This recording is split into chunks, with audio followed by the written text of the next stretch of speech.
I'm actually quite excited about this sermon because it's on something that I talk about, but I have never preached about until today. Today is when God finally gave me the release to preach about it. And I'm glad that I get to do it here first because I know it's a first of many sermons on this subject. And what I'm going to be talking about today is the mystery of the marketplace. The mystery of the marketplace. And as we start, where I want us to begin is Genesis 1. Genesis 1. Genesis 1. And I'd like to request someone to read the whole chapter for me. All the way down to chapter 31. Genesis 1. Oh, sorry, verse 31. Yeah. Yes. Any takers? Genesis 1, verse 1. Chapter 1, verse 1 to 31. Genesis chapter 1. In the beginning, God created the heavens and the earth. The earth was without form and void, and darkness was over the face of the deep, and the Spirit of God was hovering over the face of the waters. And God said, "Let there be light," and there was light. And God saw that the light was good, and God separated the light from the darkness. God called the light day, and the darkness he called night. And there was evening, and there was morning the first day. And God said, "Let there be an expanse in the midst of the waters, and let it separate the waters from the waters." And God made the expanse and separated the waters that were under the expanse from the waters that were above the expanse, and it was so. And God called the expanse heaven, and then there was evening and there was morning the second day. And God said, "Let the waters under the heavens be gathered together into one place, and let the dry land appear," and it was so. God called the dry land earth, and the waters that were gathered together he called seas. And God saw that it was good. And God said, "Let the earth sprout vegetations, plant yielding seed, and fruit trees bearing fruit, in which is their seed, each according to its kind on the earth." And it was so. The earth brought forth vegetation, plant yielding seed according to their own kinds, and trees bearing fruit, in which is their seed, each according to its kind. And God saw that it was good. And there was evening and there was morning the third day. And God said, "Let there be lights in the expanse of the heavens to separate the day from the night, and let them be for signs and for seasons, for days and years. And let them be lights in the expanse of the heavens to give light upon the earth." And it was so. And God made the two great lights, the greater light to rule the day and the lesser light to rule the night, and the stars. And God set them in the expanse of the heavens to give light on the earth, to rule over the day and over the night, and to separate the light from the darkness. And God saw that it was good. And there was evening and there was morning the fourth day. And God said, "Let the waters swarm with swarms of living creatures, and let birds fly above the earth across the expanse of the heavens." So God created the great sea creatures and every living creature that moves, with which the waters swarm, according to their kinds, and every winged bird according to its kind. And God saw that it was good. And God blessed them, saying, "Be fruitful and multiply, and fill the waters in the seas, and let birds multiply on the earth." And there was evening and there was morning the fifth day. And God said, "Let the earth bring forth living creatures according to their kinds, livestock and creeping things, and beasts of the earth according to their kinds." And it was so. And God made the beasts of the earth according to their kinds, and the livestock according to their kinds, and everything that creeps on the ground according to its kind. And God saw that it was good. Then God said, "Let us make man in our image, after our likeness, and let them have dominion over the fish of the sea, and over the birds of the heavens, and over the livestock, and over all the earth, and over every creeping thing that creepeth over the earth." So God created man in his own image. In the image of God he created him, male and female he created them. And God blessed them, and God said to them, "Be fruitful and multiply, and fill the earth, and subdue it, and have dominion over the fish of the sea, and over the birds of the heavens, and over every living thing that moves over the earth." And God said, behold, I have given you every plant yielding seed that is on the face of all the earth, and every tree with seed in its fruit. You shall have them for food. And to every beast of the earth, and to every bird of the heavens, and to everything that creeps on the earth, everything that has the breath of life, I have given every green plant for food. And it was so. And God said, and God saw everything that he had made, and behold, it was very good. And there was evening, and there was morning the sixth day. That is verse 31. All right, thanks, Rev Richie. This isn't a verse chapter that we are unfamiliar with. We've read it many times in various contexts. And I know a lot of you are probably wondering, what does the creation of the earth have to do with the marketplace? And why I even want to start here is because for those who may not be very familiar with my husband and I did advertising. I was in the advertising industry for about 5 years. Currently, one of the things we are doing as a family is running a consultancy that acts as a platform for believers in the marketplace, and it's called Kairos. And in the process of doing that, and even just engaging in ministry with believers, one of the constant questions we get concerning professions, careers, the workplace, business, anything to do with life, our Mondays to Fridays, I should say, or Mondays to Saturdays, depending on your work schedule, is where is any of this in the Bible? Where is IT in the Bible? Where is auditing in the Bible? Where is this and this in the Bible? I know there are a couple of things that we may indirectly reference and say, okay, we can kind of sort of see agriculture here, and we can kind of sort of see mining here, and we can kind of sort of see creativity and craftsmanship here. But social media, where is that in the Bible? Maybe I work in the field of social media marketing. I have never seen anything to do with Facebook in the Bible.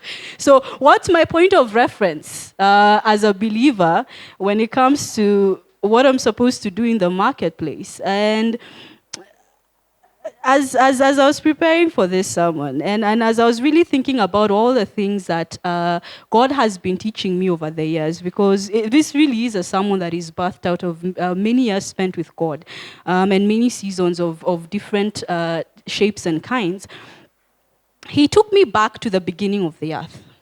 And what he was saying and what he was pointing to is that all of these things, every profession, past, present, and future, was actually there in the beginning.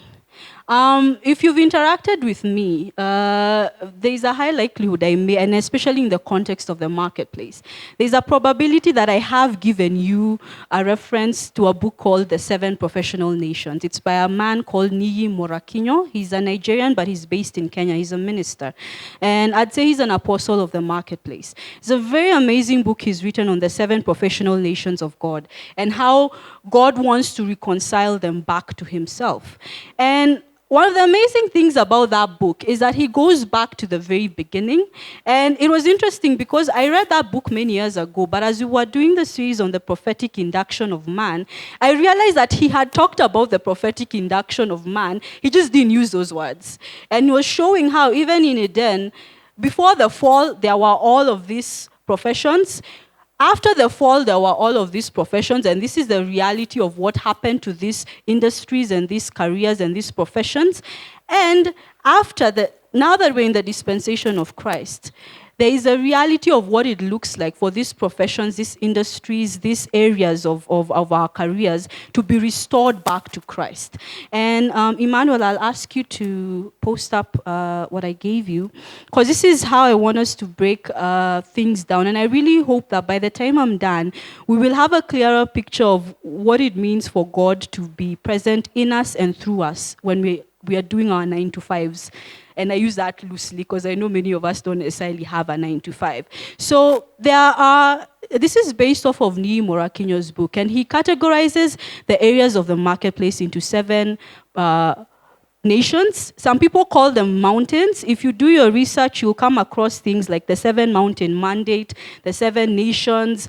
It's there. It's out there. You can do your research and you'll find them. And so the first one is called 7 gates as well. That's also a common terminology used on them. And so the first one is the nation of life givers. And these are people who are in the 5-fold ministries: the evangelists, the prophets, the apostles, the pastors, the teachers. And just go back. We have the helps ministries. These are people involved in things like benevolence, charity, such like works. We have healers. So if you're in the medical field, the likes of Joshua, who's in nursing, you're in the gate of life givers. Next, we have the gate of industry, commerce, and finance. I believe this is self-explanatory, but basically, if you're involved in any kind of manufacturing. I know there are quite a number of us who, in the long term, if you look at the trajectory God has you on, you will be doing some sort of manufacturing of some kind. It may not necessarily be large scale. You could be making things out of your own house, but that is an aspect of manufacturing. We have commerce. Again, this is a very big gate because you have the buying and selling, the trading, as it were, of goods and services. And that's largely how the world bases the marketplace on commerce. Because without commerce, as far as the world is concerned, there is no marketplace. There is no market. There's no point of us saying we have a market. And we also have the area of finance. Again, money. Money is very core to how the world looks at the marketplace. Next gate. We have the gate of family. This is a very critical one because if you think about family, I know a lot of times people think of family in the context of, say, well, marriage, yes, and even in, say, ministry, especially as believers, we think, oh, church, that's where families are taken care of in a sense. But if you think about professions like counseling, those deal with families. If you think about professions like education, to some degree, deals with family. If you think about any profession that you interact with as a person, as a family for the married couples, this is where it falls under. And there is a lot that can be said about this gate because it's a very critical one. Because if family is not okay, then all these other gates, because all of us have our genesis in family. And so if this gate is not handled well, then all the other gates are going to be a hit and miss. The next gate is the gate of government and ministry. And if I'll give you homework for those who are mature sons. There's a reason why Morakinyo does not call it the gate of politics. And he's actually very specific and candid about it. And he says, and he gives an explanation why it is the gate of government and military and not the gate of politics. But the gate of government, basically leadership, governance, things to do with how countries, sectors, industries, companies are governed. And the military, of course, is very part and parcel of that because I don't believe there's a nation on earth that does not have a military force of some kind, however weak or strong it may be. And that is because you'll realize that one of the critical things as a country or as a nation is your ability to defend yourself from anything that could be a hindrance or a cause of danger to you. Next. We have the gate of sports. Now, this is an interesting one because it's something that I don't think has been paid a lot of attention to. And this is basically anything to do with the lovers of I know we have basketball lovers in the house, football lovers.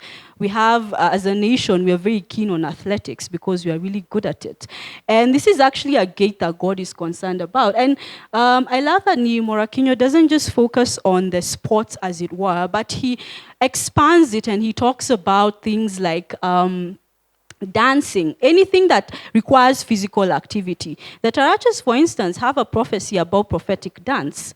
And so, in as much as it's labeled the gate of sport, really it's about anything that you're doing with your physical activity. And it could be an actual sport. It could also be things like fitness. That's a very critical area in our day-to-day lives today. Because of the kind of lifestyles we lead these days, it's very easy to get into a space where you're not doing very well physically because you're not keeping fit. And we have people like fitness trainers in our day and age that anything activity, anything to do with your body falls under sports.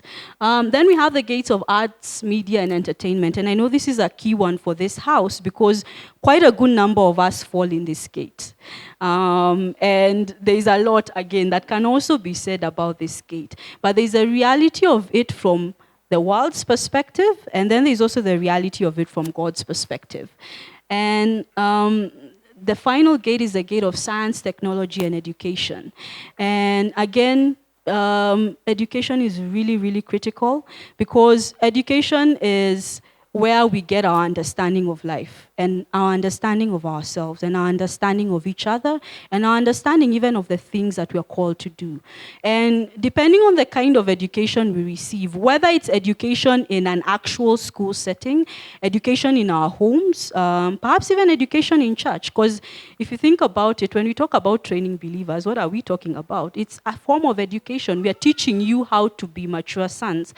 That comes into play. Technology, the IT guys in the house, and girls, I must say. And science, definitely. A lot of the innovations that we receive come as a result of scientific experiments and scientific discoveries. And as I'm going through this, I'd want to challenge you to consider where you fall. You may find that you don't necessarily fall in one particular gate or one particular nation. Perhaps there's an overlap. And as we have this conversation today, because for me it really is a conversation, I want you to consider what you're familiar with about this gate and where God wants to take this gate and what part you have to play. Now, I want us to go back to Genesis 1, and I want to explain why I started off there. If you think, pick any gate, pick any industry, pick any area. I'll go with a food-related thing. Let me do cheese, for instance, and I want us to backtrack to where cheese comes from. I know there are people who love cheese in the house. Jerry isn't here, but she's a very big cheese lover. And I want us to go back to where cheese comes from. Cheese is basically milk that has been processed in a particular way. Where does milk come from? It comes from cows.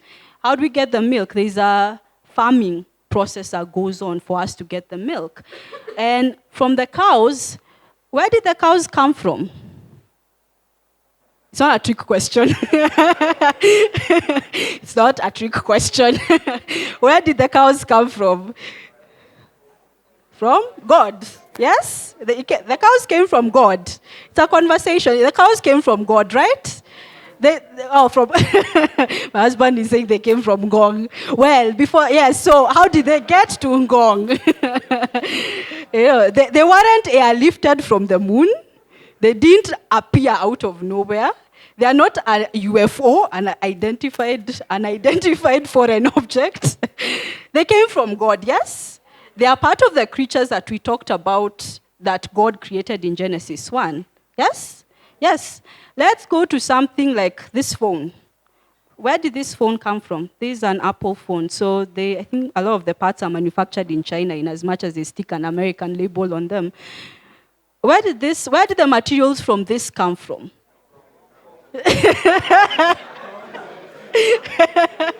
They came from the mines, exactly. That's actually accurate. Because we have minerals that are used and are processed to make the materials that are used for this phone. Where did those minerals come from? Yes, from now, they are in Congo and they are in all these areas. How did they get into the ground before they were dug up? Yes, the pre-Adamite race. But basically what I'm pointing to is they came from God. They have their genesis in God. Let's look at this scarf I'm wearing. This is made of, I think, a number of materials. I think there may be a bit of silk and cotton in it, if I'm not wrong. Where do silk and cotton come from? Yes, so we have silk from silkworms, and we have cotton from the cotton plants. Where do those worms and the plants come from? From God, yes? And the reason I took us back to Genesis 1 is one of the things I want to show us is that sometimes we get very tunnel visioned when we look at Scripture. And we look at it so linearly and so literally that we miss out on a lot. We may get a fragment of revelation, but if you don't sit with God and if you don't sit with the Holy Spirit, there is so much that you will not be able to unpack because you've only gone 2 inches deep. And if you think about it that way, and you can pick any item around you, you can think about any item that you love to use or that you own, and you'll realize if you trace back to its genesis, everything comes either from human intellect, which comes from where? God, or from something in the ground, something in the earth around us, something in creation that man takes and processes it into something, and you have a final product to it. And so the first thing I want to begin by saying is that every industry, every area, every profession has its genesis in God. Every single one without exception. Because if you don't begin with that foundation, then your understanding of that industry will be very skewed to where your source of information about that industry is. And if you understand that every industry has its genesis from God, then you also understand that you cannot have a full revelation of that industry if you do not go back to its maker, who is God. And while I'm looking at and tying back the industries to God, there's a very important component in between the industries and God, and that is us as human beings. You realize that the minerals did not dig themselves up and figure out how to fire themselves up and melt themselves and shape themselves into product X. It took a human being to get a revelation, to write down that plan, to figure out how to make it work, to finally have an end product, to package it in a certain way and appeal to the rest of us to get us to buy it. And there is a very integral component that we play, a very integral role that we play as human beings between earth, between creation, between the genesis of these industries and their expression on earth. And we've been talking a lot this year, and I'd say even last year, about sonship and about dominion. And in the context of the marketplace, I want to say that dominion is basically governing the manifestation of creation. Dominion is basically governing the manifestation of creation. What do I mean by manifestation of creation? If we take a mineral like gold, for instance, in its raw form, all it is rock in the ground. But for that gold to be manifested in its full expression, a human being has to come to it, has to get an understanding of, wait, this can be currency. Wait, this can be jewelry. Or wait, this can be an ornament. It can be a trophy. It can be an Olympic medal. Someone has to come and look at it and get an idea, get a revelation, and actually go and action that revelation, and to ensure that this gold comes to the place where it is completely manifested. I know a lot of times we talk about manifestation, we think of ourselves as human beings, which is accurate, but we tend to forget that we are not the only creation. The world, and everything you see around you is creation. We are just a part of it, a very important part, but a part nonetheless. And I want us to understand our interaction between us as human beings and the role we are playing, and why creation is groaning for our manifestation. Because you may not be aware, but creation knows that there is a level of manifestation it cannot attain to if you do not manifest. And your manifestation is tied to that process of getting revelation and understanding, wait, this is what this thing, God intended this thing to do. This is a cow. This is what God intended cows to be on earth. When he put them on earth, this was the idea. This was his heart and mind for this cow. And as a farmer, this is how I steward this cow. I govern this cow. I enable this cow to achieve its fullest manifestation. And if you think about it that way, you start to realize that the way we look at the marketplace is very selfish. Because when we go to the marketplace, we are thinking, how can I gain? How can I benefit? How can I exploit talent X, resource Y, and get profit Z? But if we go back to the genesis of the marketplace, if we go back to the heart and mind of God, you will realize that the marketplace is not just about you. And it also is not just about your fellow human beings. There is actually a very critical role that creation in and of itself is waiting for us to do. And a couple of years ago, I think it must have been in 2015, if I'm not wrong, we had a finance workshop. And there's a session that Bishop did about the organic and generic economies. And I don't know how many of us remember that, but I'd really urge you, if you are there, please go back to those notes. There are very powerful nuggets that were revealed throughout that workshop, I must say. And for those who aren't present, what Bishop was talking about is that the organic economy is that which comes from God. Is that which finds its genesis in God. And the generic economy is that which finds its source from us as human beings. And the organic economy is what I want us to get an understanding, a further understanding about. Because it's one thing for us to talk about, oh yeah, generic economy, organic economy, that's fantastic. But what does that even look like in your particular profession? If you're in the finance industry, if you're an accountant, if you're an auditor, if you're a lawyer, if you're a nurse, what does it mean to operate in the organic economy of God? That is what I want us to get an understanding of today. And one of the things that God keeps reminding me is that kingdom business is family business. And what he means by that is that by the time I'm saying that there is a critical role that we are playing in ensuring that not just ourselves, not just our fellow human beings, but all of creation attains its full manifestation. That is a mission and an assignment that comes from God as our Father. And we read that God made us in his own image and in his likeness. We are his sons. And so what he's asking us to do in the marketplace is essentially family business. It is a business that only sons can conduct. And that is very critical for us to understand the difference between what we are doing as believers and what other people are doing, regardless of their faith or lack thereof. And we need to understand that in the marketplace, we cannot go on the same terms and conditions. We cannot operate in the same way, manner, shape, lifestyle, mindsets, beliefs, as people who are not sons. And it's critical for us to even make the distinction between children and sons. Because in the kingdom, we have both. It is not automatic that because you're a believer, you're automatically a son. You will be a child of God, no doubt. And there are sermons that have been preached about this. Again, be a mature son, go do your due diligence. All these things are on the church website. But as a child, it means if you are like king, there are things we can't give to king right now. Not because they are not his or they will not be his in future, but he has no capacity to steward them. And we have to wait and train him and allow him to grow to a place where he gets that maturity. And where he comes to a place where he can be entrusted with that which is his. But note, it's already his. It is already his, but he's not ready for it yet.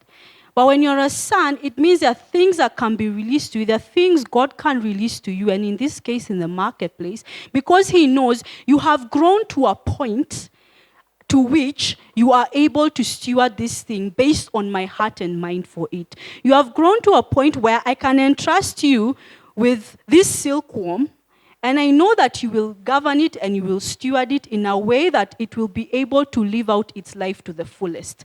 Because guess what? God doesn't just care about our lives as human beings. Imagine those worms are important too. We may not think much about them as human beings, but they're important to him too. You know, and Jesus even talked about how, look at the birds. Look at how God provides for them. What does that point to? God cares about these creatures. He cares about the earth around us. Yes, he cares about us a whole lot, but all of these things are important to him.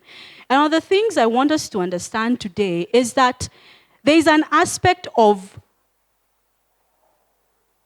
being a child that God has to process out of us or take us through for us to become sons who can inherit these 7 gates that I pointed to.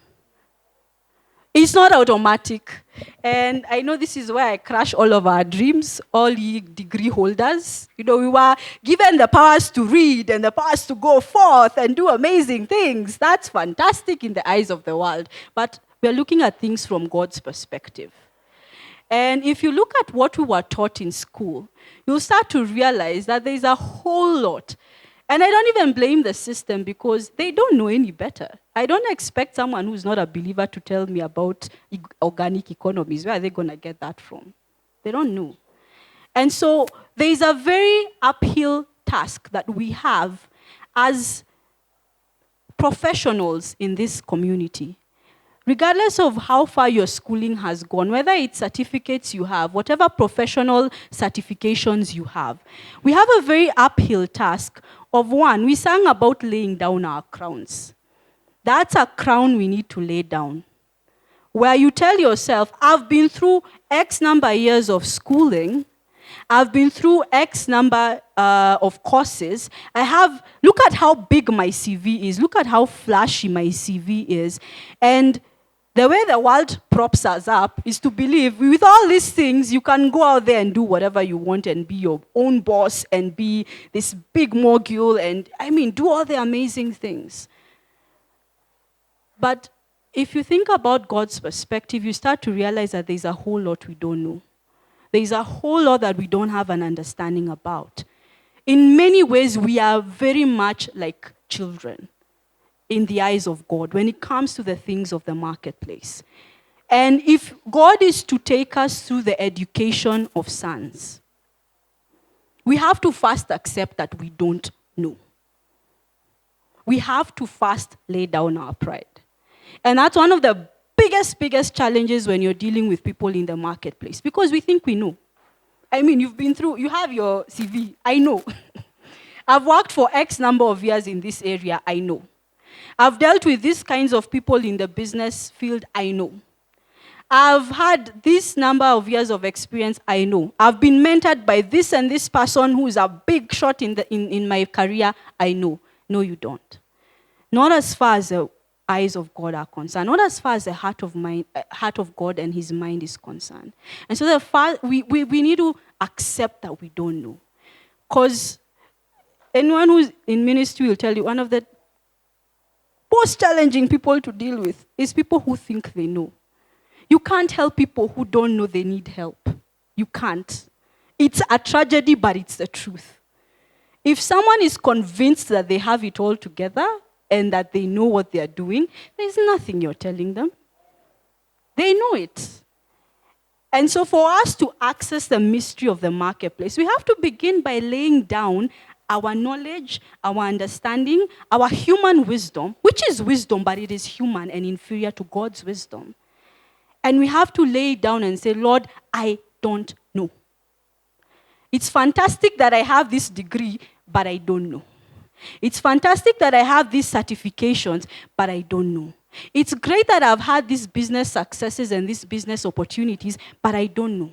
It's great that I've been able to talk to these big people in my industry and I've gotten a lot of insight and information and wisdom from them, but I don't know. And we have to be humble enough to go before God and admit, I don't know. I don't. And you have to help me understand what is your heart and mind for me as a person in this industry and also for this industry as well. And so there are a couple of questions I want us to look at. And as we're going through them, consider where you are as a person, consider where your industry is. And the first question I want us to look at is, this is based off of, and I love that God gave me this, because this is actually a professional tool that journalists use, and they call it the 5 W's and H. The communication guys understand this. Any story you see, any well-told story has 5 components to it. Who, what, where, when, how. And some guys add 1 or 2 more things, and I shall. And so the first question I want us to ask is, who are you in the marketplace? Who are you in the marketplace? We're not going to talk about infamy. There are marvelous things God has said about infamy, but we need to extrapolate that revelation to ourselves as individuals if we are going to be effective. Who are you as, insert your name. Who am I as Mary in the marketplace? And there may be a likelihood that whatever answers you've come up with, for instance, if I was still in advertising, perhaps I'd say, an advertising professional. Yes and no. In the eyes of the world, yes, I am an advertising professional. But consider how God gives us names. Consider how God looks at us. When I was starting off in advertising, I had a very interesting lesson of life, I must say, that I have carried with me till today. And I used to be a writer then, still am. And I remember I was in my early 20s and still trying to figure out life. I was in that phase. You just graduated. You realize there is a whole lot you thought you knew and you really don't. And you're trying to figure things out. And I used to keep telling myself, writing, I love writing. It's my happy space. Love it to death. And I used to tell myself, hey, I'm a writer. But writing is not just what I do, it's who I am. I'm a writer. And so my identity was deeply founded in me being a writer. And I'd go around and I'd tell myself, yes, I'm going to be this amazing writer. I'm going to do this and this and this. I am a writer. It's not just something I do, it's something I am. And I am a writer. And God was like, hold my glass. Let me teach you a few things. And the nature of advertising and really any creative industry is that whenever you put work out there, and I'd say this applies to every industry, anything you put out there is subject to criticism, is subject to human opinion. There are people who are going to love it, there are people who are going to hate it, there are people who are going to be indifferent to it. You'll have a whole amalgamation of views and feedback about it. And that's the nature of life. And what I started to realize, even in my very, very early months of advertising, is that, and perhaps it's been said of us as creatives, we're very sensitive about our work. Like, we don't want people to come and bash our work. We're very protective. Our work is like, our works are like children to us. Don't come and say nasty stuff about my child, We're very overly protective about our work. And I realized that anytime we'd get feedback, say from a client, it was taken very personally. Like, you've not just talked about my work, you've talked about me as a creative.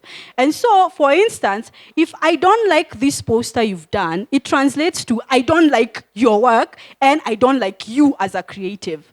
So all of these things get collapsed into this whole gigantic explosion of a reaction of, how could you? You don't even understand. And you have a whole fanfare of emotions to go with it. If you've dealt with a creative, if you're a creative, you know what I'm talking about.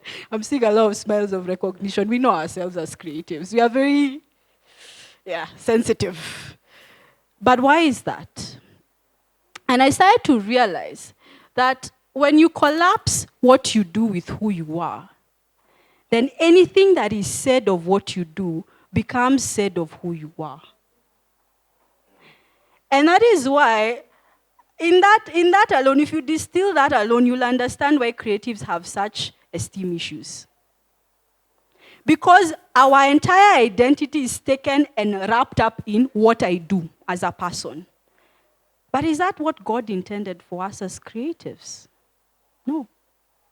It's something we do. If I never wrote another word in my life, I would not be valuable. I am still very valuable in the eyes of God. I was valuable when I was still a child who could not even hold a pen or a paper. It's what I do, but it's not who I am. And if you approach your identity in the marketplace from that perspective, it will give you a lot more grounding to even learn. Because you won't take every correction personally. You won't take every assistance personally. Oh, I can do this by myself, because if I can't do it by myself, then it means I'm not a good creative. No. Being a good creative and accepting help are two very different things. So who are you in the marketplace?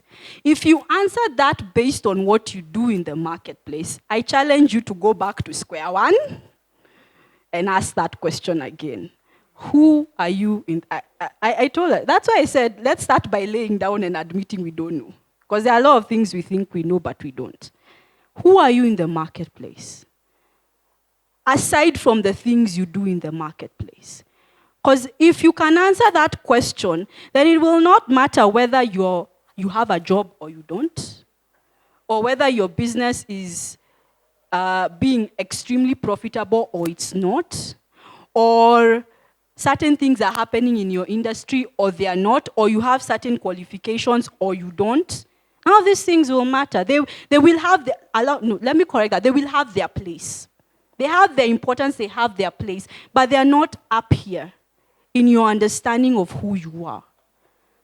So who are you in the marketplace? I can't answer that question for you because it's a very personal one. And that's something each one of us needs to go back to God and ask, who am I in the marketplace? And here's a tip for us. If you've ever gotten any rema, any prophetic words concerning yourself, that's a good place to start. And if you do not think you have any prophetic words, I challenge you to open your Bible. It's full of prophecy. And it involves you as well. There's a very nice quote I read the other day, and someone was saying, if you have no business saying God is not speaking to you if your Bible is closed. And I was like, yeah. Yeah, we are a prophetic community, but come on now.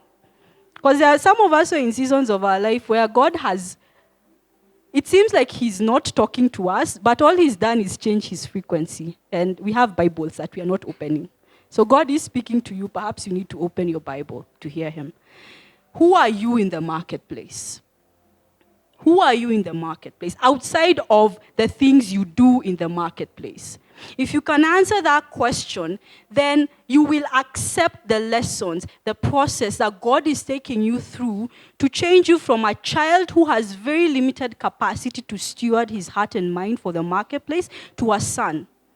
Because as we continue delving into this, you'll understand that you will not just enter the marketplace and rock up to the CEO of whichever company and now become BFFs. And yeah, this is my level of interaction. This is how I'm going to change the marketplace. You know, God has called me to lead us. And you're just waiting for Bob Colimbo to give you a call today and just come up to my floor, you know. Yeah, hold on now. There's order in the kingdom. Who are you in the marketplace? And very closely tied to this question is, what do you do in the marketplace? And this is where many of us collapse who we are and what we do. Now, whatever response you gave to question number 1, insert it here. Kind of, sort of, with terms and conditions applying. Because what you do, it depends. Are you doing what society told you you're supposed to be doing? Or are you doing what God has told you you're supposed to be doing in the marketplace? What do I mean by that? There's a phenomenon which I really super abhor. And that is that of quote-unquote marketable careers. And I think we've had this. And that's nowadays even how education institutions are marketed. You know, we have these marketable careers, and you're told, oh, if you get certain grades, these are the careers, these are the serious careers. And I was actually told that, by the way. I have relatives who are like, you got this, why are you doing communication? You're wasting your arts. Why are you doing arts? And I'm like, but I don't want to do math and science. I have nothing against them. I have nothing about those professions, but they're not what I've been put on this earth to do. And if we are going to be honest, the reality is that some of us who are pushed towards certain paths professionally by our parents, by our guardians, by our siblings. Perhaps you have a sibling, or you come from a family of doctors or a family of engineers, and it's like from day one, it was known, you, kazi yako the engineer, don't you dare, don't you even think about deviating from this career. Or you come from a family of people who are involved in the sciences. And perhaps you're the only artistic person in that family and you're the odd one out. Because what are you doing? What are you doing with your life? What is art? That's not a career. That's a hobby. That's what we are told, right? It's a hobby. Find something serious to do, then this one, do it in your free time. That's what we are told. But what has God called you to do in the marketplace? And a lot of this is very intrinsically tied to who we are as people.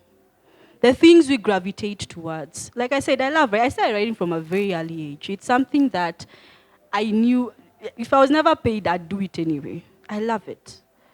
And what's that thing for you? Who are you? What do you do? What are you called to do in the marketplace? What has God called you to do in the marketplace? You know, I started off by saying, and we read Genesis 1, creation had its place. There is order that God instituted where there was no order, and he put order. There is nothing that he put on this earth without purpose. Even that small ant that you don't even see most days is here with purpose. It is here with reason. How much more us as human beings? What has God called you to do in the marketplace? And again, a good place to look at is the rema we've received. Because you may get part of it right. And what do I mean by that? You may get, say, the being creative part. That's something I'm called to do in the marketplace, to be a creative in, say, Curtis, allow me to use you as an example, in the visual arts. He paints, he draws. And so this is something I'm doing in the marketplace. But here's the thing. There are a lot of people out there who are also doing the same thing, who are not necessarily believers. They may not be doing it the way Curtis is doing it, but there's an expression they have of that in the marketplace. But if I look at the remas upon Curtis' life, he has received rema about people getting healed just by looking at his paintings and interacting with the revelations behind those paintings. That's a very important qualifier. Why? If you just understand what you're supposed to do from the world's perspective, you will not do anything God has called you to do. Because the world's perspective is, I don't even know. There is no comparison between what the world has qualified professions as and what God qualifies professions as. There's no comparison. And one of the things God was telling me is that as Christians, there's a very big mistake we've made when it comes to interacting with the Bible specifically, where we look at the Bible as a ceiling. And so, for instance, we have cases and we've seen stories of people being raised from the dead. Like Lazarus. And so you tell yourself as a believer, the day I will raise someone from the dead, guys, that's it. Take me home, Lord. My work here is done. The day I raise this person from the dead, I can join the cloud of witnesses. Tutawangoja huko mbele.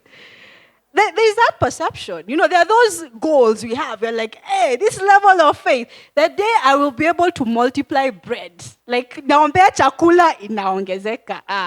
Bas. I have attained the level. But God was telling me, that's a bare minimum. The Bible is not a ceiling for us as Christians. It's just a floor for us to step on. It's just a stepping stone. It's just a glimpse to what is possible. And Jesus even went out of his way to say, greater things than this shall you do. And I find it so interesting that scripture, when it talks about the things Jesus did on this earth, the writers of the Bible, they even say, we can't even record. These are just a few of the things he did. He did so much. We are unable to record every single thing that he did on this earth. But this is a glimpse of what he did. And if you look at the things God is pointing us to do in the marketplace, there is a manner, there is a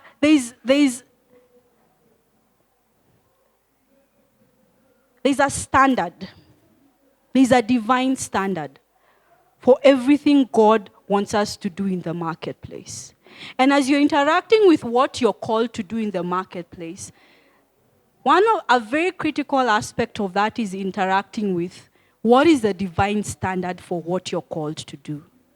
Because if you don't get that correct, you may be the best there is in your industry, but in the eyes of God, you will have failed. You will have. Because you achieved the purpose of the world. You didn't achieve his purpose. You got the praises of man and the affirmation of men, but you never sought his approval and his affirmation. And if we are basing this whole conversation on God being the genesis of everything, then he too has to be the one who does the auditing. And the one who says, this meets the mark. This one, no. What are you called to do in the marketplace? And what is the divine standard for that thing? We have people, the remas are numerous in this community. And again, like I said, if you've never received a rema where you're called by name and you're told, Mary, this is what the Lord is saying, open your Bible. Even if you have received a prophetic word, open your Bible. Because I can guarantee you there's a precedence for the things God is calling you to do. And if you sit with the Holy Spirit and not be lazy, if you sit with the Holy Spirit, if you will do your due diligence in prayer, there is so much that God will reveal to you about what he wants you to do in the marketplace. So we've talked about who. Who are you in the marketplace? And we've said, this cannot be the things you are doing. Who you are and what you do, let's differentiate those things. What are you called to do in the marketplace? What is the divine standard of what you're called to do? And get specifics. I love the Holy Spirit because it's so very practical. So very practical. Very, very practical. And there are very nitty-gritty details that God will give you about what He's calling you to do. And you'll gain such an amazing understanding. I mentioned that I love writing, and for the longest time, I always thought about publishing my own work. I never thought about publishing anyone else's. It was never in my realm of interest at all. But somewhere down the line, I got a prophetic word. And God said to tell me, you know what, hold on. Yes, you're going to publish your own work. But I want you to help other authors and other writers like yourself. I want you to create an environment for these people. And one of the things you'll realize is that we dream very small. However ambitious you think you are, you have not even scratched the surface of what God has in store for you. And so there is the understanding that you may have of what you're called to do. There is probably what you are taught in school about what you're supposed to do in the marketplace. There are the technical skills you were given, but there's a lot of spiritual reality that I think I can safely say none of us got. And so we need to go back to God and say, Lord, what have you called me to do in the marketplace? And what is your divine standard for me? How do I know when I'm meeting the mark and when I'm missing the mark? Because what that will also do, it will kill comparison completely. Where you're not looking at your fellow professionals in the marketplace or the people who did your course or your degree and starting to think, this person has reached this place in their career and I'm still here. And maybe you graduated at the same time. Your trajectories are completely different. Because what God has called them to do and what He's called you to do, you may be in the same profession, two very different things. And so there's no way you can be doing the exact same thing at the exact same time. They may be getting certain accolades, certain mentions, certain opportunities, and you're there feeling like, but mimi ni mse wa Mungu, how is it that naenda mbele na ni wase wa dunia and I'm just over here with my Jesus, like, help me, Lord. Let's be honest, we think about these things and we ask ourselves these questions. But for you to get your answer and for you to find your peace, you need to understand what is the trajectory God has you on. What is He calling you to do in the marketplace? And what is His divine standard for you? And remember, you're a child undergoing the education of a son. So again, there's no way you will be in the same level with someone who has no business with sonship. Them, they're here to make a good life and to live out the rest of their days. They're eternity, foreign concept. We're not on the same level, not on the same page. Who are you in the marketplace? What are you called to do in the marketplace? Where has God called you to go in the marketplace? That's the next question that I want us to look at.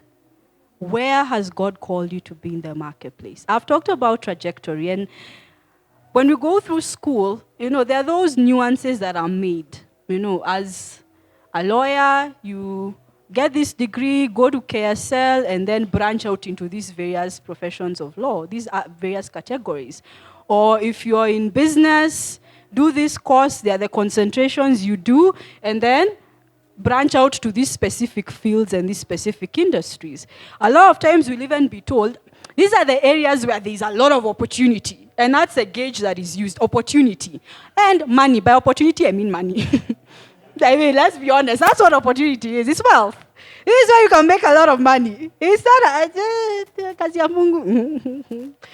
money. Where can I make the most money with my profession? When we get out of school, that's what we are looking at. Where can I get my foot in the door and climb up that corporate ladder as fast as I can so I get to the big leagues and I get into the good life? Where I have that fancy office and I have that nice car and my life is good. If I go to a meeting, I can very proudly say, I'm so-and-so, I come from this company and I do this and this and this. Those are the things we're looking for. But where has God called you to go in the marketplace? Have we ever asked ourselves that question? Or did we just assume that because I have this certification, this degree, this ability, and this is where there is an opportunity, then this is where I'm supposed to be. Where does God require you to be? And that's why we went even through all of the gates. You may find that perhaps what you did in school and even where God has called you to be are two very different things. Curtis, you're smiling at me, so I'll use you as an example. Please tell our beloved brothers and sisters what you did in school, what you got your degree in.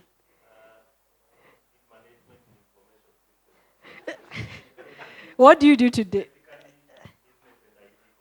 Uh-huh. And what do you do today? Yeah.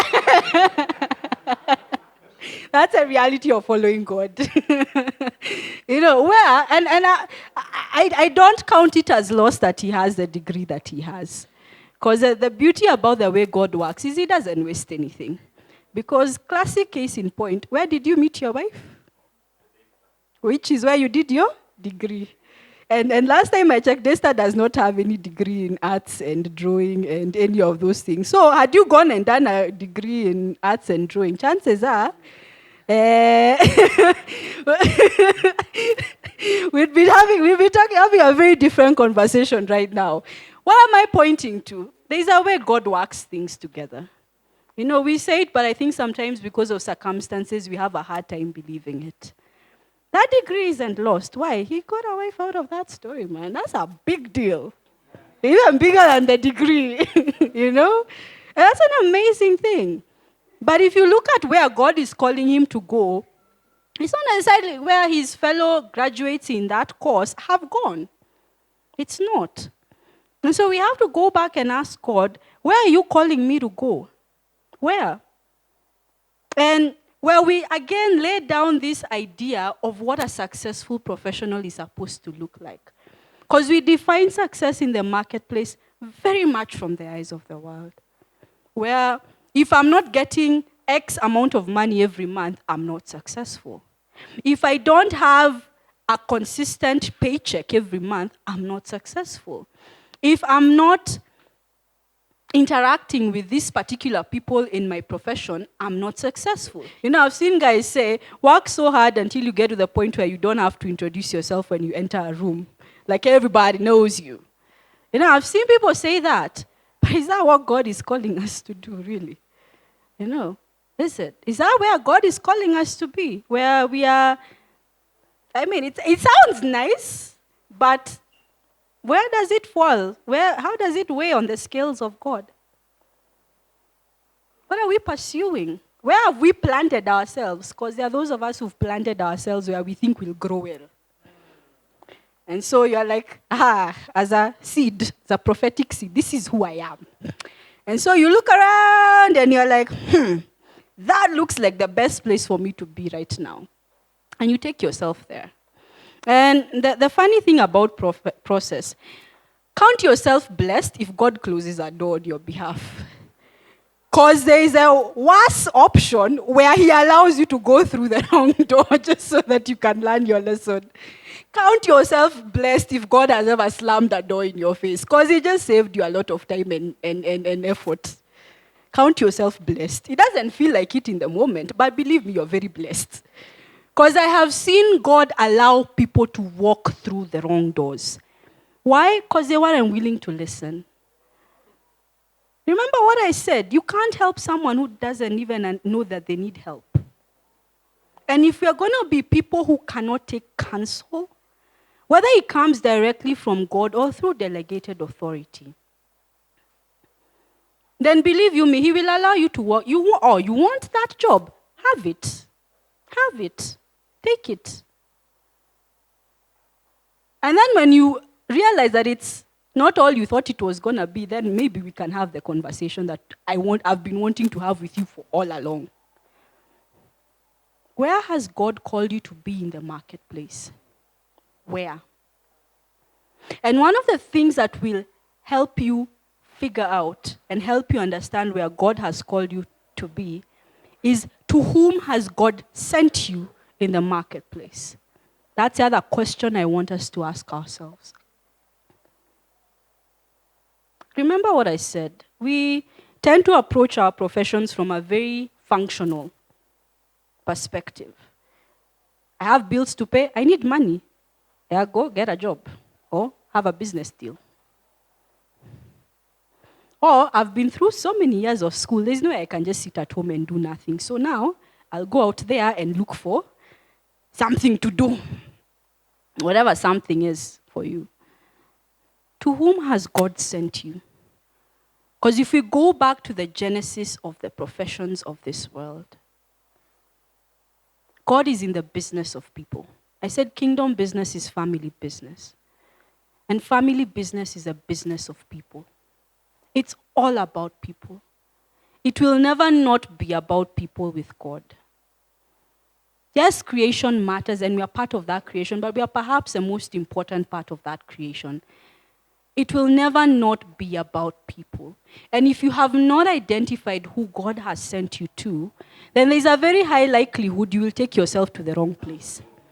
Because there's no way you can say that God has called me to children, and what you're doing, unless very orchestrated by God, is directly linked to, say, retirees, for instance. Two very different spectrums. At least hang around parents, if nothing else. If you can't get to the children, at least be around. Yeah, because through the parents, you get access to the children. But there's no way you're going to say, oh, God has called me to children, but the people you're dealing with have nothing to do with children. How? How does that add up? No, there's no way you'll say that you're called to, say, non-believers, but when you're in the workplace, you don't even interact with them. How does that work?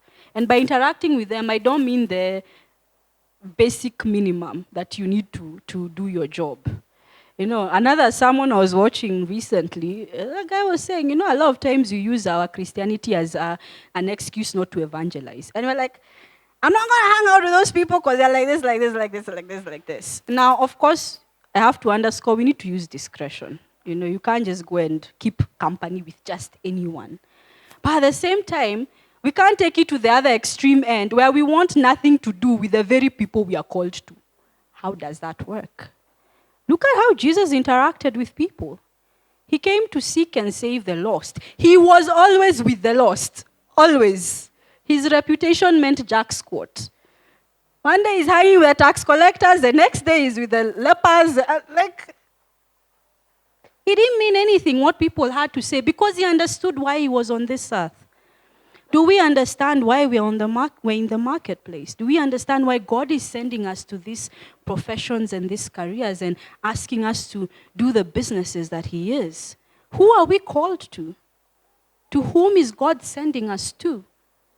And notice, and please check, it is not you sending yourself. You don't sit down and tell yourself, I think I get along with this kind of people, and so I think I should go to these people. It's not how it works. It's God who sends. It's God who commissions. It's God who says, this is what I have given you grace and capacity to do and to be.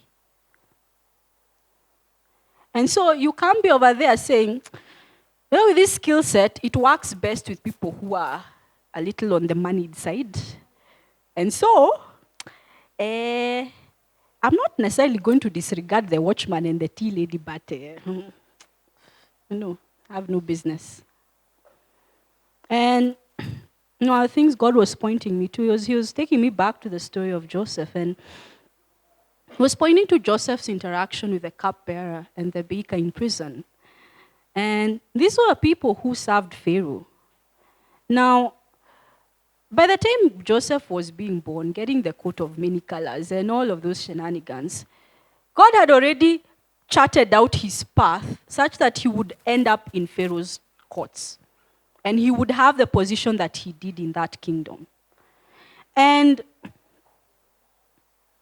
Joseph didn't know that. I don't think he had. He probably thought at some point, this court was just a hoax, man. These dreams I've been having, not all that. But look at what Joseph did when he was interacting with the cupbearer and the baker when they were in prison. He didn't sit there and say, this is not the Pharaoh. What business do I have helping them? No, they're just prisoners like me. We're all in the same boat. What do I have to give them? No. He saw a need where God had put him, and he met that need using the grace that God had given him. And here's the interesting thing. It didn't immediately open the door. Because again, I take us back to how are we defining success in the marketplace? Oh, I did this for God. Why am I not getting this in return now? No. My husband is just from telling us that God doesn't build quickly. He builds slowly. And some of us need to slam the brakes on how we are handling our careers and our professions and our businesses. Because the speed at which we are moving, you're moving very fast in the wrong direction. So you're looking at how much ground you've gained, not realizing you're not even going the right direction to begin with. You'd be moving very slowly in the right direction than very quickly in the wrong direction. Where has God called you to go? And who is God calling you to? Because it cannot be that you're just called to do something. For who? And not looking at it from the definition of the world where you think, oh, wait, I'm a writer, and I write this kind of books, and so I tell myself, these are the ideal people I think should read my books. No. By the time God was giving me the ability to write, he had in mind an end goal. And the end goal was not me writing. It was me reaching certain people with that writing. That profession, that craft, that talent, that ability you have, there's an end goal to it. However big or small you may think of it, there's an end goal to it. There's somewhere God wants to take that. And he wants to use it as a vehicle to reach people. Because a lot of times, ministry and evangelism is left to people who hold the office of this pulpit. It's for the pastors, deaconry, BS leaders, maybe, siwacha tufanye kazi tutengeneze pesa. Is that what God put you on earth to do? And the other interesting thing I came across is someone was talking about how, as Christians, we also hide behind making money for the kingdom. So you'll tell yourself, I want to make this money because I want to build a church. I'll make all of this money and then I'll give it to Bishop to go for missions with it. It's fine. By all means, we need that money to go for the missions. But that's a means to an end. There's still what God has called you to do in that profession, beyond making money. Making money is the world's goal, friends. It is not a kingdom goal. That money is a means to an end. It is not an end in of itself.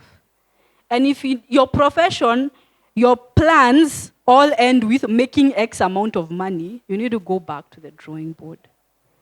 Because God has called you to do a lot of things. In the process, you'll probably make a lot of money. Because God has spoken about there being very wealthy people from this community.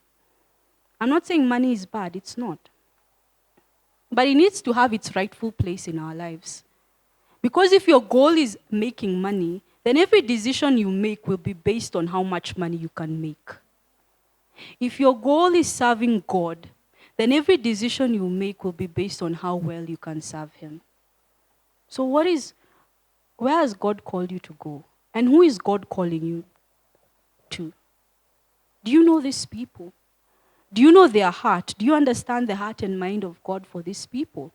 Do you know the things that ail them, the things that bother them, the things that bug them? One of the things I love about Jesus is he was never in a rush to say, repent or die. He would have conversations with people. He would have meals with people. Even the stories he gave were in a bid to build a relationship with these people. He was always moved by compassion. That's, I think, one of the most amazing things that I consider when it comes to Christ, is that he was moved with compassion. He would look at people and be moved with compassion. Are we really moved with compassion for the people that we are called to? Do we even know them enough to care? Or are they a by the way? Because let me give you a pro tip in this prophetic journey. Chances are the people who ingratiate you the most are the people you're called to. Oh, yeah. Chances are the people who ingratiate you the most, the people who offend you, they step on you. If you had your way, you'd throw them out a window and just forget about them. Chances are they're the people you're called to. Because think about who Jesus was called to. To us who are in sin. Isn't sin the utmost direct opposition of everything God is?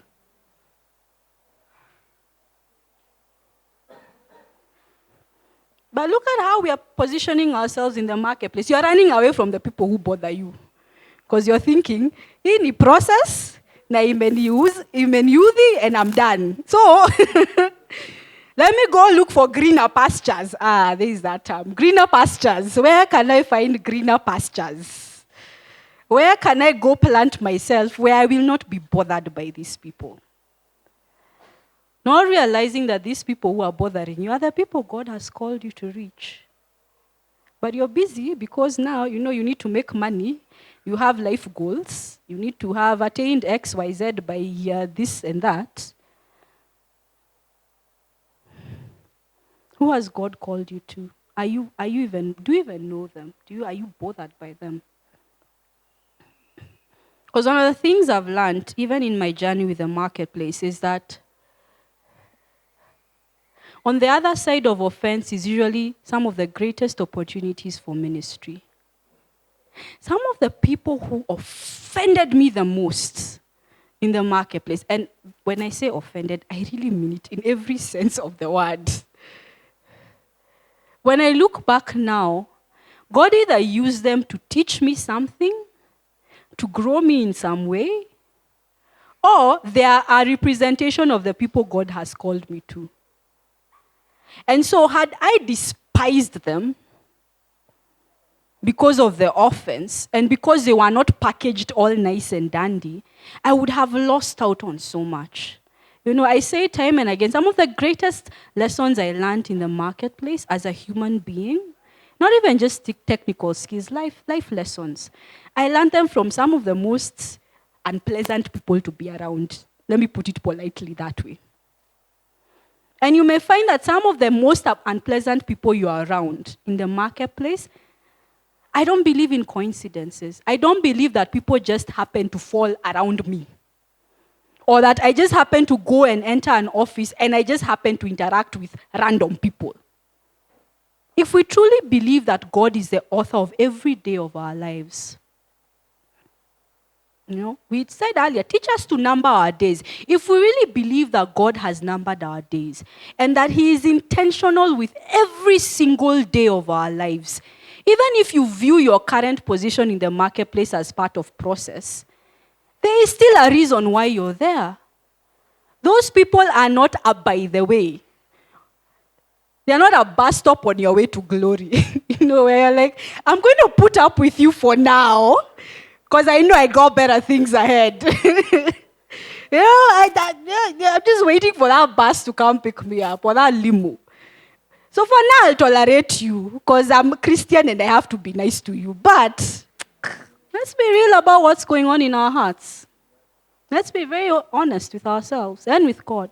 Because He already knows. As I say, we have to be very, very honest with ourselves today. Because there's nothing we're going to say or discover or find out about ourselves that God is not already aware of. How are you treating the people who are offending you in the workplace?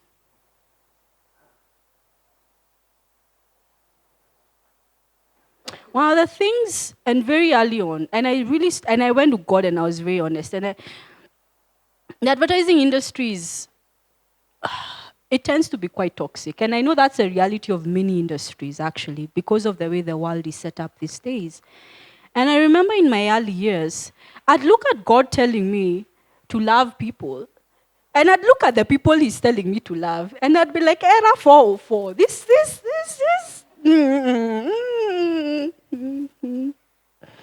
I can try and I'll try and be nice, but love, we are kind of stretching it a bit here now. I don't have to say bad stuff about it. I can be very quiet, very nice. We can just be around each other. You do you, I do me. But this love is a stretch. Because you see, we're talking about love from God's perspective. Love from God's perspective is 1 Corinthians 13. We've read that scripture before. If you've forgotten, go back and look at it. That's a standard of love God is calling us to.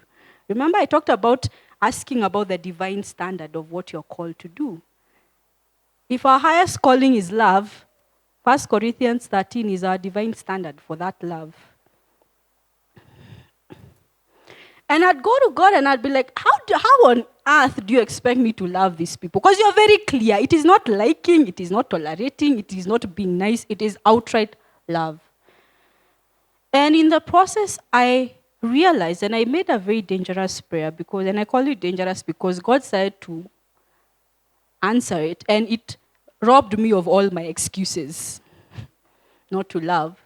Is He started to show me who these people were. And I started to ask God, if you're telling me to love these people, then it means there's something about them you've seen that I've not seen. Because you believe they are worthy of love. So there's a reason. You're not out of your mind when you're saying love so and so. There's a reason why. I don't know. I cannot for the life of me comprehend it.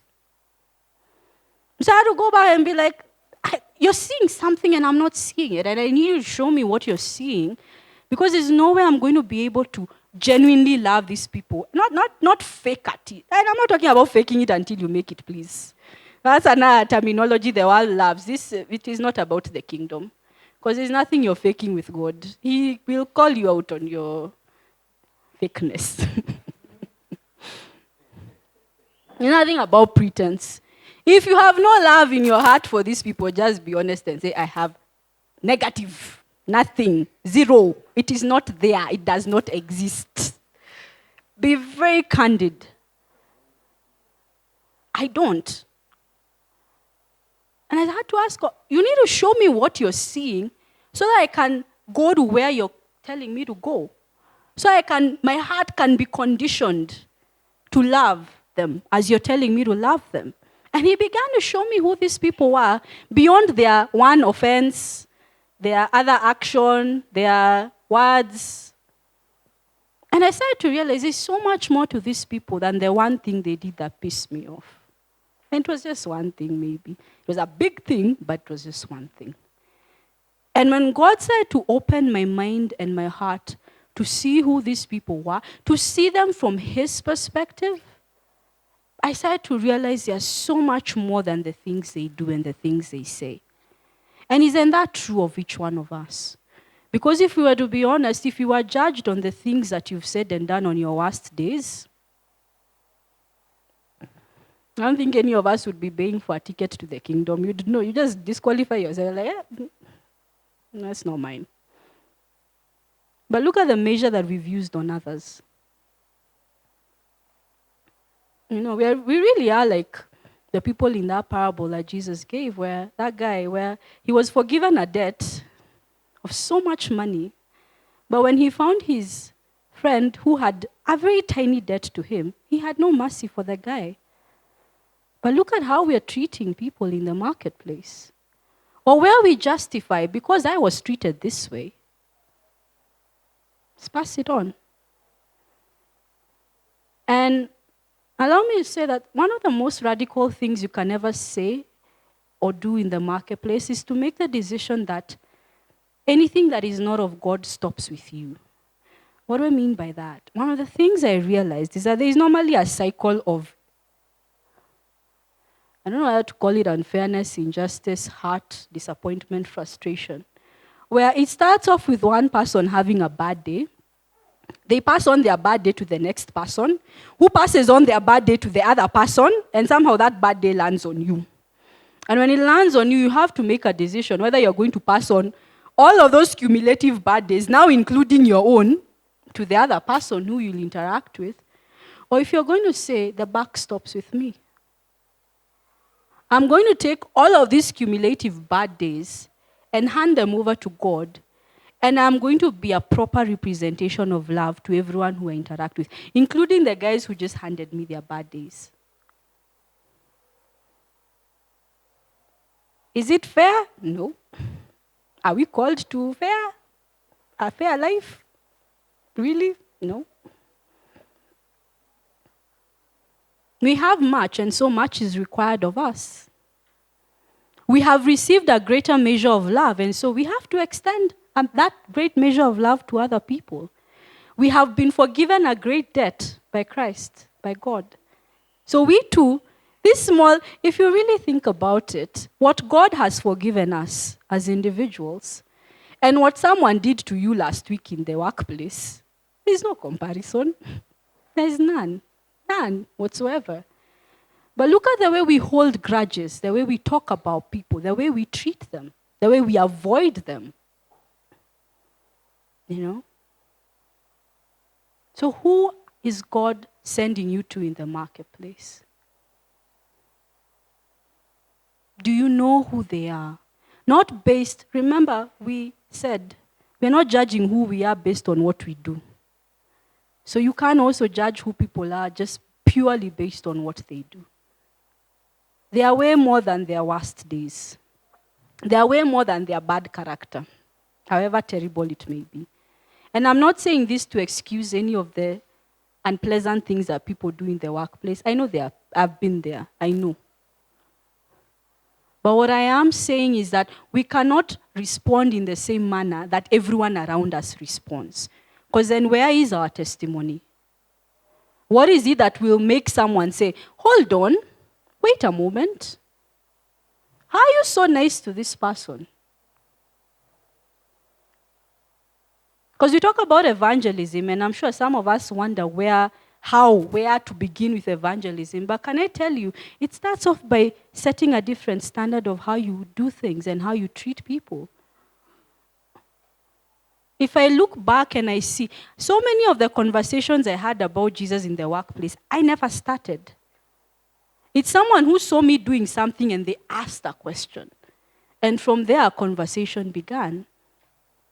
I've given this story before where there was a time when I think we were doing our 21 days of prayer and fasting in February, and one of my workmates saw me not going for lunch. And out of concern, genuine concern, they're like, hey, you're not eating today. And I was like, oh, wait, I'm on a fast. I didn't hide. I didn't need to hide. Because that's the other thing about us. We're so scared of being honest about who we are in the workplace.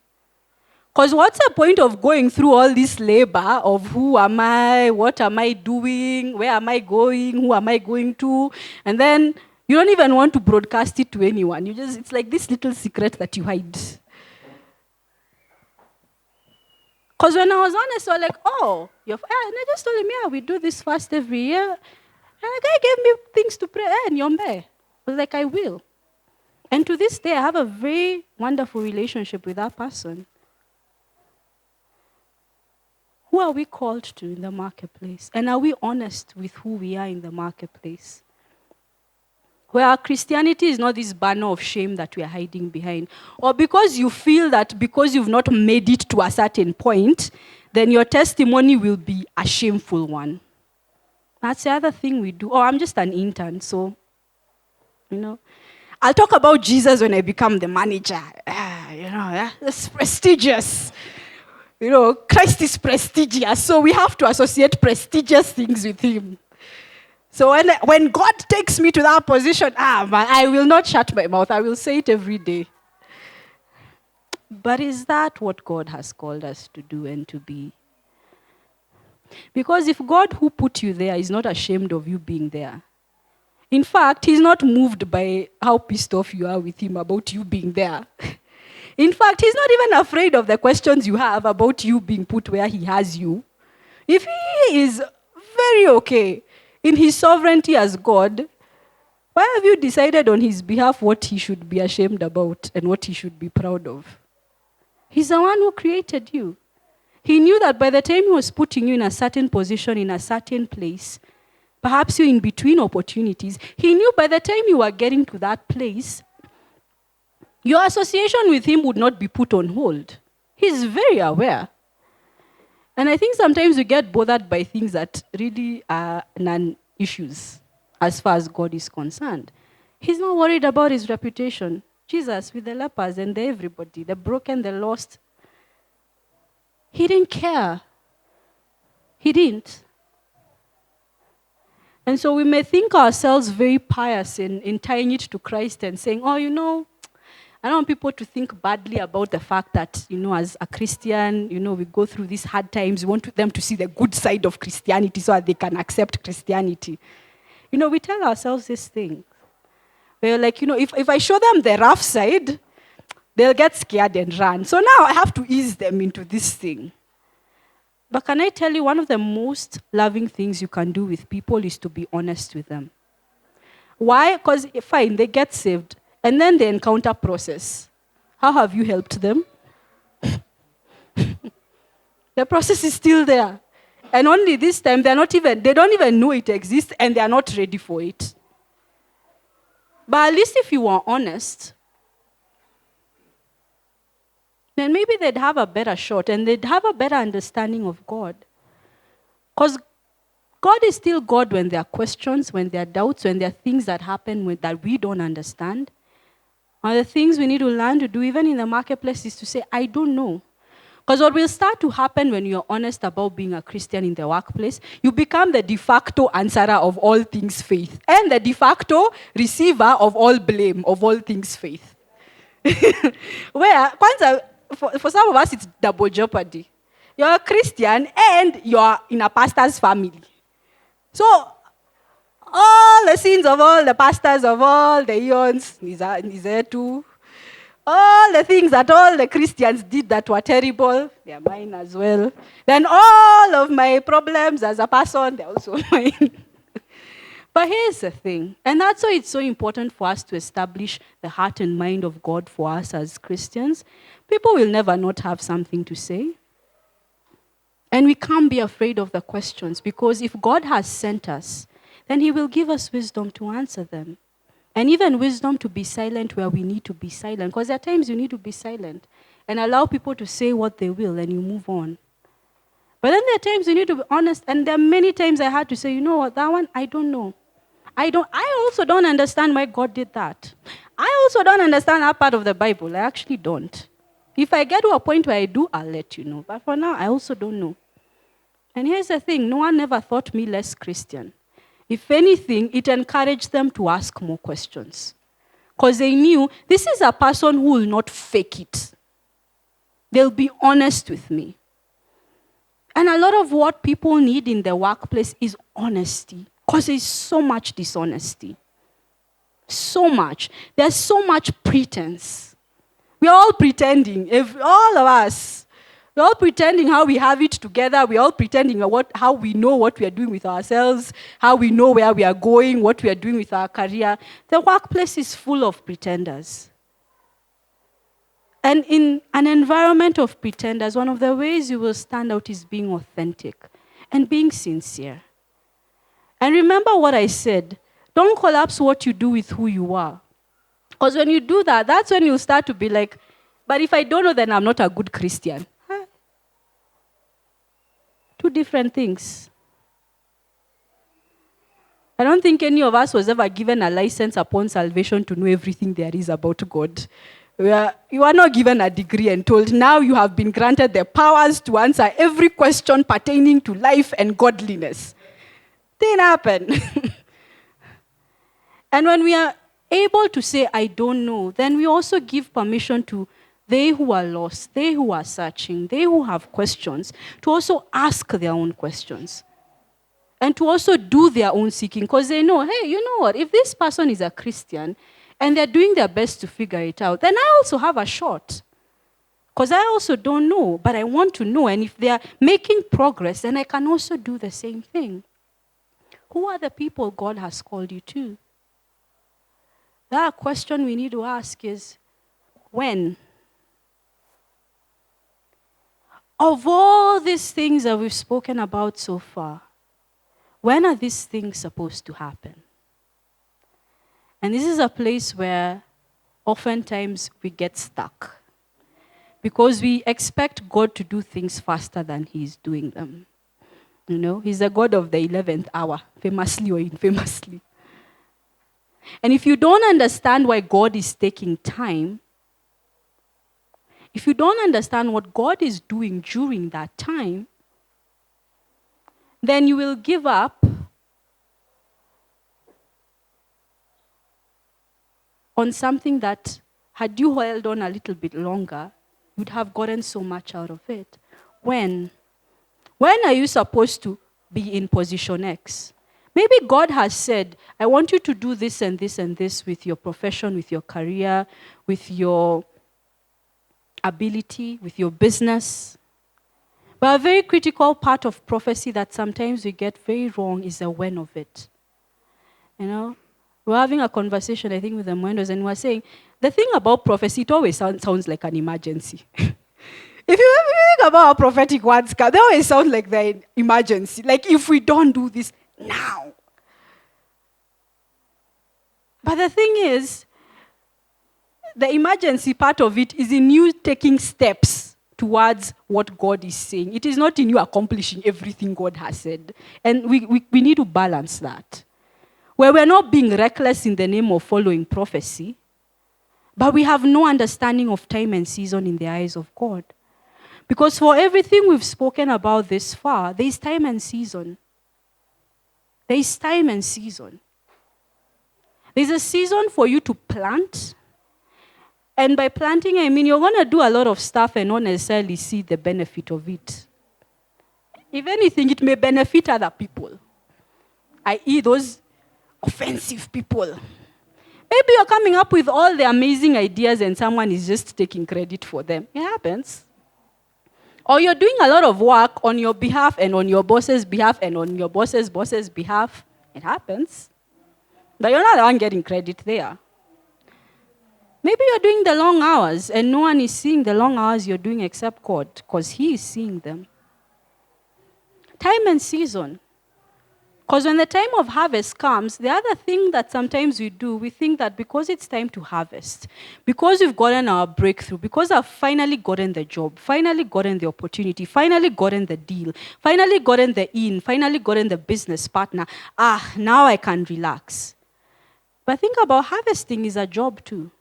It's work. And if there is one thing that's messed up Christians in their workplace, is not being ready for the breakthrough. We complain a lot about waiting, but by the time God is releasing things to us, we don't even know what to do with them. I'll give you a very tragic example I encountered in the workplace where in one of my seasons of fasting, it was always very interesting because anytime we'd be fasting, that's when a client would have us do a meeting at a hotel where they've paid for a meal. And it's a 5-star hotel. And you're just over there with, wow, can't eat any of this. And I remember in the process having a conversation with someone. And in the course of asking me why I'm not eating and me saying they're fasting, I discovered they're also a Christian. And so, we talked shop and we spoke about our faith and a few other things. And they were doing some amazing things in their church from what I gathered. And a few months later, this person got a promotion. And wow, the emails we started to receive from this guy, it broke my heart. Because I started to ask myself, this is a person who said they're Christian? The kind of emails we were receiving from the guy were actually worse than the ones from the non-believers in that organization. Here's a testimony. There are many times, and I always love watching how non-believers in the workplace watch us. Because it tells me a lot about how they see us. And there are things, in my day, I've interacted with quite a number of people who profess Christianity and they say, yes, I'm a Christian. And they happen to be further along in their careers to those prestigious places, I would say, because they are well known in their fields. They hold very nice sounding positions. But when I look at the way they're treating people, the way they speak to people, the way they handle people, I'm left asking many questions about what good is it to have a Christian in this position if this is what you're going to do with it. And so for all our complaining about waiting, we need to really be honest with ourselves and ask ourselves, are we really going to meet the mark, meet the standard when we get to those places that God has destined for us? Are we? Or are we going to get so power crazy or money hungry that we completely lose sight of every value and everything that God has put in us thus far? That's a very honest question we need to ask ourselves. Because our definition of success is not that of the world. It isn't. And so it means nothing for us to have the fancy titles and the big cars and the wonderful promotions and the many zeros in the bank account if, as far as the standards of God are concerned, we are nothing like him. Remember we read, created in his image and likeness. So are we manifesting his image and likeness in the workplace? When? Do you understand your times and seasons? If you don't understand your times and seasons, you're going to be making prayers that are completely amiss.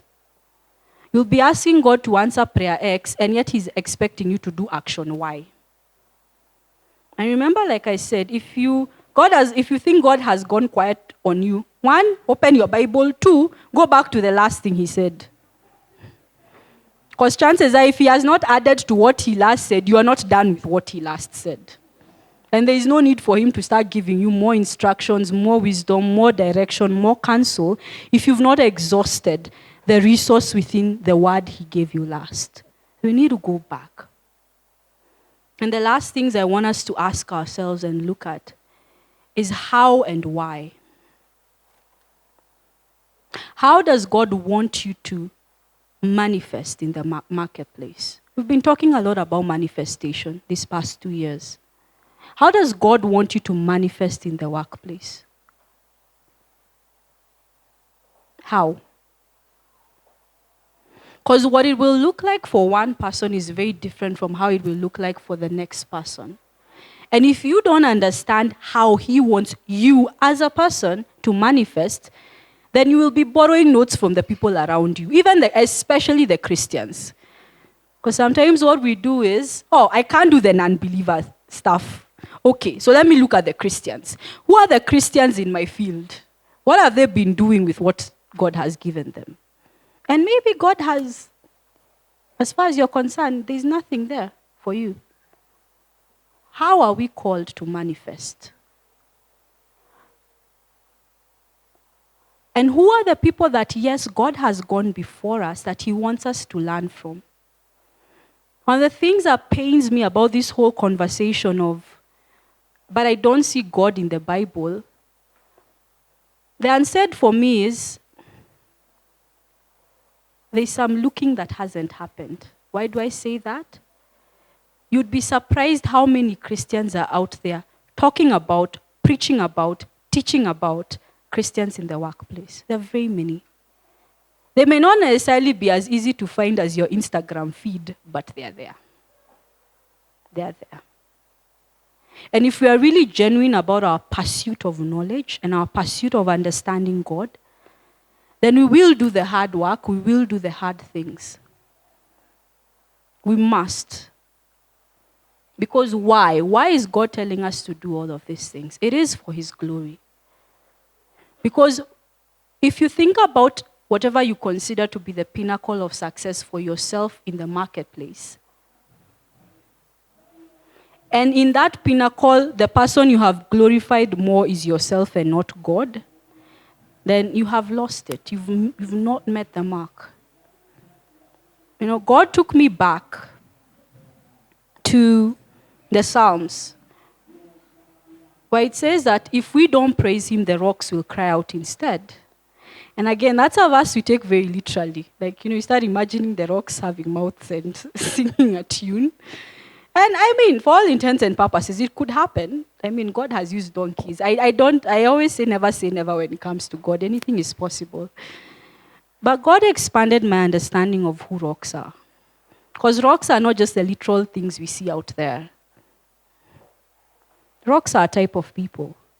Rocks are people who don't know God, whose hearts are hardened towards God. or at least the knowledge of God. But they are only hardened to a certain degree. There's a way he can poke, prod, and still manage to use them. And in so doing, even without realizing it, they are praising him. I'll give you a classic example. We have communities, even in our nation and even our religions, who are very philanthropic. And if you look at how they do business, they flourish. And sometimes you may sit and ask yourself, but how come God is allowing these people to succeed and they're not even Christian? But if you look at what they do with their money, they're doing the work of God. They may not consider it that. They may be doing it for their own ends and means. But they are really doing the work of God. And if we look at even our own industries, our professions, our careers, you'll realize that there is probably one or two people you know who may not be the best of Christians. They may not even believe in God. They may not believe there is a God. But the reason God has put them where they are is because there is a purpose they're serving. There is a purpose they're meeting. And if we as believers do not go into the marketplace and do the work of God as we are called to, he will raise those rocks. He will. And part of why we actually have so many people in certain positions is because as sons, we've not prepared ourselves. We're not ready. And so God has no need to remove someone who is actually doing his work to replace them with someone who calls themselves a son, but is not doing the Father's work. For what? Even if you are in God's position, who among the two would you pick? And so I'm here today, even as I conclude, to tell you. Because this is what God told me. I'm just giving you straight as he gave it to me. Infamy, if we don't step up, he will raise rocks in our place. And it will be to our detriment. You say, we will always be his children, and he will not stop loving us. But we'll have lost out on one of the greatest lives we could have lived because we decided to go it our own way. And so, these are the things we need to consider, even as we consider what we are doing in the workplace, as we go to our jobs this coming week, our businesses, as we are looking for new opportunities in our seasons. Who has God called you to be? To whom is he sending you? What is he calling you to do? Where is he calling you to go? Part-time, per season, because that changes with every season. When? What are your times and seasons for these things? How? How does God want you to manifest as a son? And why? It's for his glory. And if what you're doing is not for his glory, if what you've been putting effort and time and work into, if what you've been praying about is not for his glory, and let's be very honest, if it's not for his glory, it's not. Then we need to go back to the drawing board. Let it not be said of us that we are the sons who allowed rocks to sing in our place. Because that's a very real reality for us. The chances are many, but when they're over, the rocks will have their day. So that's the end of my sermon. I hope that it gives us a better perspective of the marketplace. And I hope that even as we prepare for SOE, as we talk about the reality of sons manifesting in every generation, that we will bear in mind that our manifestation is not just for the people at the pulpit. There's a lot of work that God needs done in the marketplace. And each one of us has an assignment there that we cannot afford to not understand. And when we have an understanding, not do what God has called us to do.